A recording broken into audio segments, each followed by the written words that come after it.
usus kita sehat, ya, komunikasi dengan otak atau disebut juga dengan gut-brain axis itu akan lancar-lancar saja. Nah, kemudian beberapa strain probiotik juga bisa berfungsi dalam memproduksi neurotransmitter tersebut. Sehingga yang sebagian besar diproduksi di usus, ya, dan kemudian akan menambah apa namanya rasa kenyamanan, menekan rasa cemas. Nah, ini juga penting nih tentang food label. Kadang-kadang kita kalau udah beli makanan kemasan, udah ada tulisan low sugar, udah merasa itu adalah makanan paling aman. Nah, dibaca lagi apakah makanan-makanan yang rendah gula itu memang tidak ada terkandung karbohidrat.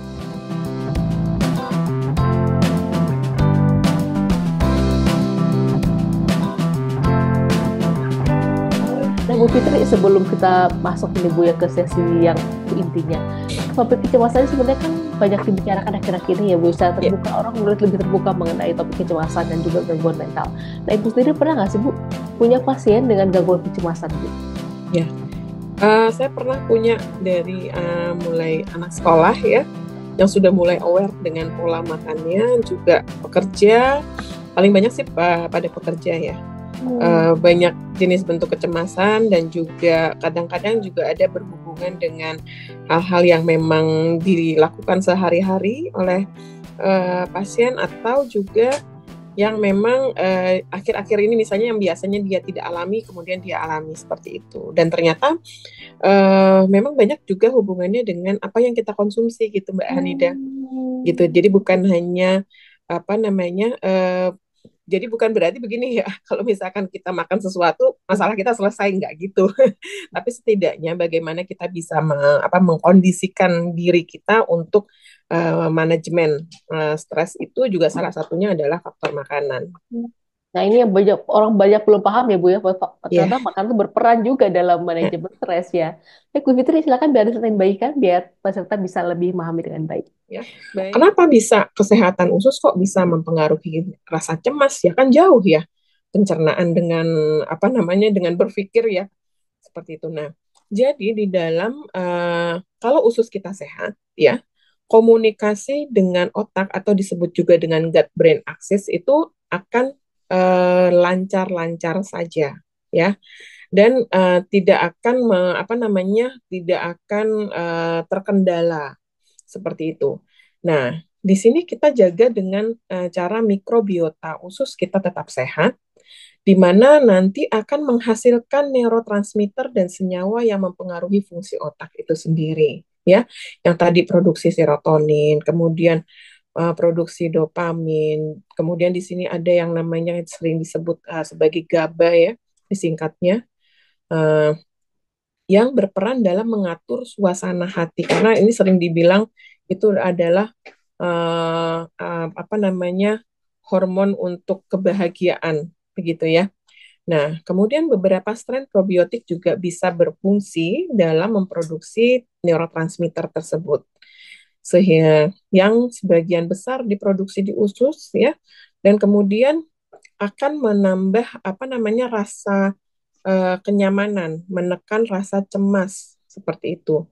Dan dengan kita sebenarnya membatasi konsumsi gula, itu juga bisa membantu untuk menurunkan hormon-hormon yang memang bekerja untuk meningkatkan rasa cemas di dalam tubuh seperti itu.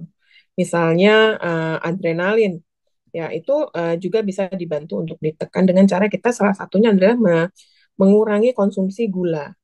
Kemudian di sini, ya, eh, probiotik juga dapat mengurangi gejala peradangan melalui cara memodulasi respon kekebalan tubuh. Jadi inflamasi ini dihambat dengan cara kita eh, mengkonsumsi ini probiotik. Kemudian probiotik dapat menekan hormon kortisol yang sering kali meningkatkan yang diproduksi pada orang pada saat cemas. Seperti itu ya, pada saat cemas. Jadi semakin semakin meningkat, semakin tertrigger untuk terbentuknya sebuah kecemasan seperti itu. Jadi uh, makanan itu tentunya sangat mempengaruhi kondisi-kondisi ini. Nah, kalau misalnya kalau saya ngemut coklat enak kok, jadi tenang karena aromanya saya senang.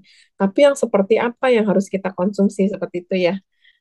Kalau misalnya kita harus pilih-pilih lagi apa kandungan yang ada di dalam makanan yang kita konsumsi. Nah, ini kenapa itu bisa mempengaruhi kerja dari apa namanya kerja dari otak kita ya. Kan ada yang namanya neurotransmitter ini kayak apa namanya penghubungnya ya. Dia bisa mempengaruhi rangsangan neural dengan mempengaruhi transmisi saraf ya. Kemudian memperlambat otak dengan menghalangi sinyal-sinyal tertentu. Jadi sinyal-sinyal yang memang dia bekerjanya itu menyebabkan rasa cemas ya. Jadi ada yang apa namanya saling menguatkan, ada yang saling antagonis begitu ya. Kemudian berperan aktif dalam relaksasi dan ketenangan tubuh begitu. Dan mampu meredakan kecemasan dan juga mengurangi stres dan kelelahan ya. Kadang-kadang rasa apa namanya stres dan kelelahan itu juga bukan hanya disebabkan oleh dari faktor eksternal tubuh, misalnya ada masalah, kerjaan numpuk dan lainnya, tetapi juga bagaimana kita bisa mengkondisikan kerja organ di dalam tubuh kita.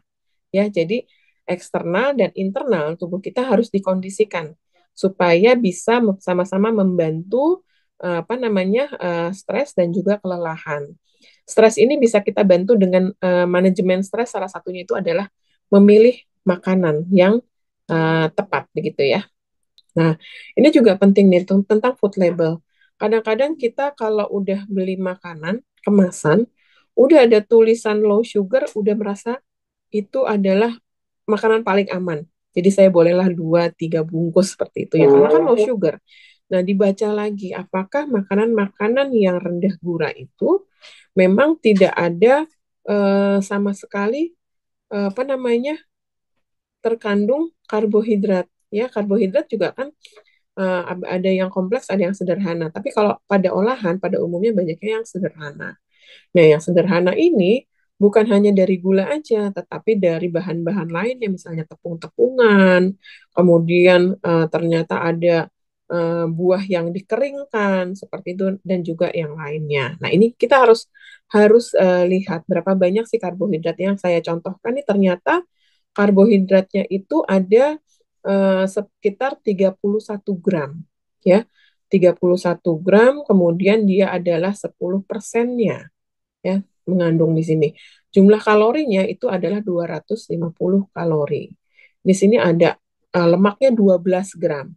12 gram lemak itu kalau dikonversikan itu sama seperti kita mengkonsumsi eh, minyak goreng yang masih baru ya minyak goreng itu 2 sendok makan karena 1 sendok makan itu adalah 5 gram ya. Nah, padahal kalau diambil dari makanan ini adalah makanan-makanan yang memang katanya sih sehat ya, ininya serendah apa namanya, eh, ini dari salah satu contoh apple pie yang sugar free. Sugarnya free, memang tidak ada sugarnya. Dia apa namanya tidak menggunakan gula murni. Tetapi kita lihat lagi ke atas ya, ternyata yang lainnya banyak.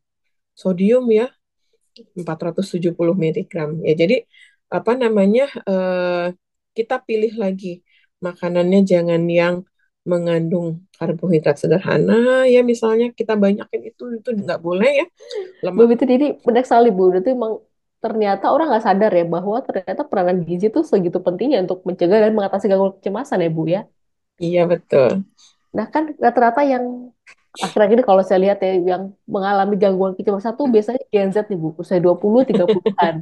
Nah di mana seperti tadi Bu bilang mereka seringnya makan-makan kekinian kan yang tinggi Nah iya kalori. iya. Nah ini ada nggak sih Bu tips buat mereka supaya mereka tuh tetap bisa nyaman dengan nggak perlu mengorbankan gitu ya kesenangan mereka terpakan tapi juga lebih milih yang sehat tuh seperti apa Bu tipsnya tuh Bu? Nah ya, saya kok melihat fenomena ya saat ini ya. Misalnya kalau yang saya lebih sering ketemu adalah eh, sebenarnya pekerja, tetapi yang Hmm. usia-usianya itu ya tadi itu masuknya adalah apa namanya Gen Z ini ya, bawa tumbler isinya kopi misalnya seperti itu menurut saya melihatnya itu adalah memang gaya hidup ya. Hmm. Nah, tetapi bisa bisa diakalin dengan cara apa? Isinya itu jangan minuman-minuman yang tadi tinggi lemak, kemudian tinggi gula. Ganti aja lah sama yang lebih ini, yang lebih apa namanya, yang kalau orang ngeliat ini jadul ya, mungkin bisa aja teh yang wangi-wangi gitu kan. Hmm. Kemudian kalaupun mau kopi, ya boleh pilih kopi yang tidak ada tambahan macam-macamnya gitu. Kalau misalnya makanan snack atau selingan, pilih yang kalau saya sih paling gampang daripada milih menu ini menu itu, buah aja, Hmm. buah potong gitu. Kita tuh buah berlimpah banget loh, banyak banget loh buah. Ya, buah potong itu dijadikan apa namanya? Dijadikan eh, makanan-makanan yang memang menjadi makanan selingan yang dibawa kemana-mana gitu sebagai selingan. Nanti makan utama jadi enak, porsi makan utama bisa porsi normal aja gitu. Jangan nanti kita memusingkan porsi makanan utama, lauknya harus diginiin, apa sayurnya harus digituin, tetapi pada saat kita justru kecolongannya itu adalah di luar makanan utama. Ya, di luar makanan utama justru itu yang banyak makanan-makanan yang tadi saya sebutkan yang justru lebih ke proinflamasi. Justru ternyata apa namanya, apa ya, saya mengingatkan lagi ternyata terutama kesehatan usus kita itu sangat mempengaruhi terhadap kerja syaraf yang disampaikan ke otak, ya. Apakah kita akan itu nanti otak itu akan menangkap itu adalah sebuah kenyamanan atau sebuah kecemasan? Karena Hmm. untuk sampai ke sana kan ada transmitter-transmitter yang berfungsi. Nah, itu dia menyampaikannya itu cemas, apa menyampaikannya itu justru kenyamanan. Salah satunya itu adalah dia harus koordinasi sama usus ini, dia bekerjanya seperti apa. Jadi yang nggak bisa di ini kan ya, nggak bisa dianggap bahwa kerjanya sendiri-sendiri nih. Kalau pencernaan yang penting kan saya buang air lancar, kan tanda-tandanya saya nggak diare misalnya seperti itu. Apa namanya, itu udah aman-aman aja. Kira-kira seperti itu, Mbak. Jadi memang luar biasa ya, apa namanya, menjaga pola makan yang baik itu bukan hanya sekedar nanti misalnya target apa namanya, berat badan ideal saya tercapai, tetapi juga ada faktor-faktor lain yang memang bisa kita bantu melalui mengkonsumsi makanan yang sehat.